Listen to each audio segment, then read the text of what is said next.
Isaiah chapter 1. Now,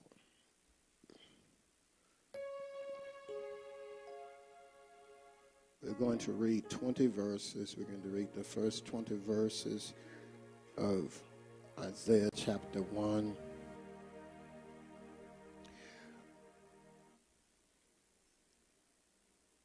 Whenever God does something, he makes it known before time that which he is going to do. For the believer, we understand that God uses the ministry of the prophet in order to bring about his decisions and his decrees. These individuals, these Navis, are simply, as we would say it, they are people, they are servants whom God has chosen to speak through. And oftentimes they were not accepted because their message was not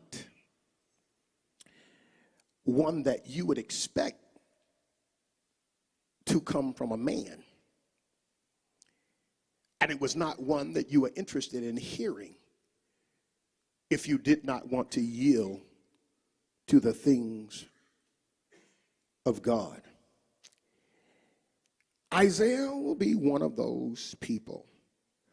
Oftentimes in modern day Christendom, we speak of these individuals and we speak of them in glowing terms, their message and their ministry and how great it was. But I believe many times we speak of them in glowing terms for two reasons. Number one, we have not taken the time to do a character study on their life and look at their actions and their deeds and their accomplishments and the things that they were up against, the things that they had to face. And we have not paid attention in some cases to the response of the message that they gave. Many times we will speak what they said, but we will not look at the reaction of the people from what they said. Many of us know about Jeremiah, the weeping prophet, and how many did not care for his message. But the same thing can apply for this man of God. What do you do when God sends a word and we can say the word has a double edge? What do you do when God says on one hand, you can eat of the good of the land, and on the other hand, he says, you will be devoured, you will be consumed, you will perish by the sword? What do you do? Do you look to see whether or not there's some ambiguity with God? And his message goes in two directions? Or do you look to see what is it that brings about either? For the people of Isaiah's day, as well as the people of our day, God gave, and he still does, lay out a double-edged message. Just as he said to them, you will eat of the good or you will be consumed, Jesus says to us, we will have eternal life or we will be condemned. Both of them were based on believing what God has laid out. Today, I would like to talk with you from the subject, we are those who choose to eat of the good of the land. We are those who choose to eat of the good of the land.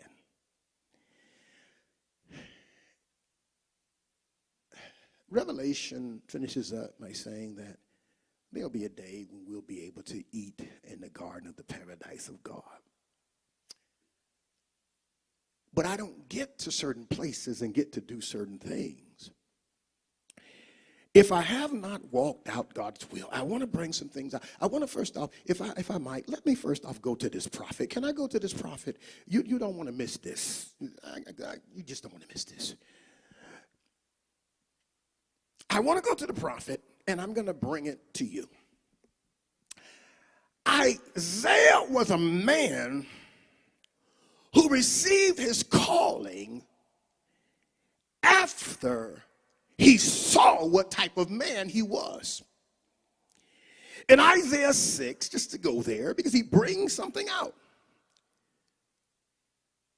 It reads that in the year that King Uzziah died, he saw the Lord sitting on his throne, high and lifted up, and the Lord's train filled the temple. He saw a heavenly scene that I would not preach, but I'll bring out, and you can go read Isaiah 6 and you'll see this. And when he saw the beauty of holiness, God allowed this man, gave him a vision, a chazon.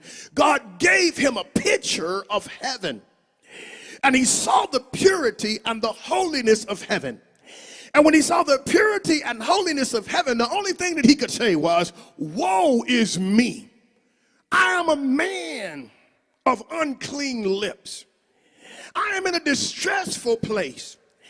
And then God works, as we could say, service of the ministry of sanctification. He purifies this man, and then this man now is willing to be sent by God. He's willing to do what we would call today an apostolic ministry. He's willing to be sent by God. And here's what I want to bring out.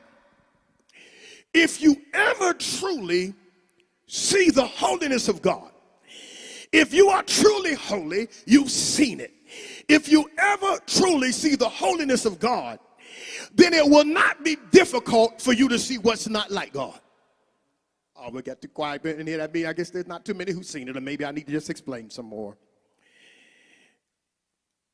When I get a perception and an understanding of the purity of God, and I experience it, and his spirit resides in me, which is holy, hagios pneuma, kodesh, we can say that. We can say kodesh nephesh. His spirit is holy. His spirit is pure. His spirit is undefiled. And his spirit gives witness to my spirit. He's shown me things about myself that were not like him. And those things have changed as my mind is renewed. Now, when I begin to look at things that are around me, I can really see what's not like God. And I want to say this, you cannot step up in ministry. Oh, I want to talk to some people here. I know you live right because you've been washed, but perhaps we got some people going to get the CD. Perhaps we got some people watching a live stream. Perhaps you know somebody you need to tell this. But you cannot really step up in an effective God-ordained ministry if you have not yet seen what holy looks like. Because if you have not seen what holy looks like, then you won't be able to tell the difference between holiness and ungodliness. See, you can see something that's holy. Oh, we don't talk about that no more in the church, do we? That's old-fashioned preaching, isn't it? When we see holiness, what we see is something that even though there may be an element that looks like something that people don't like, it's still like God. And there can be an element that looks like something that people like. It's still like God. On the other hand, you can see something that's nice and something that seems good, but it doesn't mean it's holy. You can hear something that's nice and something that sounds good, but it does not mean that it's holy. In other words, it does not line up with God. So Isaiah had to be set right so that he could not be influenced by those that he was close to. He could not be influenced by those whom he was intimate with, but his influence had to be God and God alone. Now, with that in mind, I want to take you back to the first chapter. When we look at the vision, the chazon, and here this has to do with the revelation that God has given Isaiah. And there are people who have struggled. There are, since the 19th century, you had modern day, what you call Bible scholars who have struggled with this. And the reason that they struggle is because they do not believe in predictive prophecy. They believe that from Isaiah 1 to Isaiah chapter 39, there was one Isaiah. And then they believe from the 40th to the 55th verse there was deutero Isaiah, or a second person by the name Isaiah. And then when you get from chapter 55 to the end, they believe that there was a trito Isaiah, or a third Isaiah. In other words, they believe there were three Isaiahs because his message takes different tones. His message hits different seasons. But Jesus himself, or should I say John himself, when Jesus spoke, John himself affirms Isaiah 53, which would have gone to deutero Isaiah, and he says this was spoken by the prophet Isaiah. Who shall believe our report, and to whom is the arm of the Lord revealed? Anybody hearing me up in here? And so it was only one. And God used this man in great ways. The first chapter makes it clear. God gave him revelation on things that were happening or going to happen, and things that would happen hundreds of years after he had left the earth. And I want you to know something. When God uses a vessel, God can give them anything he wants to give them. And just because they don't live in that time span, it does not mean it was not true. It simply means that it came from God. God knows the end before the beginning. He knows the beginning before the end. And if God chooses to use you to bring out the end, then so be it. If he chooses to use you to tell you about something that happened in the past and why it happened, then so be it. So this was the ministry of Isaiah. We got it, yes. So now with this in mind, I want you to see something. He saw these visions, received these revelations, and there were some things that he saw, but he received these revelations during the reign of four kings from the Davidic dynasty. There was Uzziah, there was Jotham, there was Ahaz, and there was Hezekiah. So you have a father and a son and a grandson and a great-grandson. And if you go on down the line to David, it's great-great-great-great-grandsons. Are you with me in here? But of these four men, three of them were righteous and one of them was wicked. And here, what I'm bringing out here is a nation goes no further than his spiritual influence. Oh, we quiet now. When you start looking to the leader to make you all that you're supposed to be, the political leader, you get your eyes off of the one who really has made you or makes you everything that you're supposed to be. Now, if you didn't have an influence, Elder Rangers, then the word would not lay out for us to pray for those that are in authority.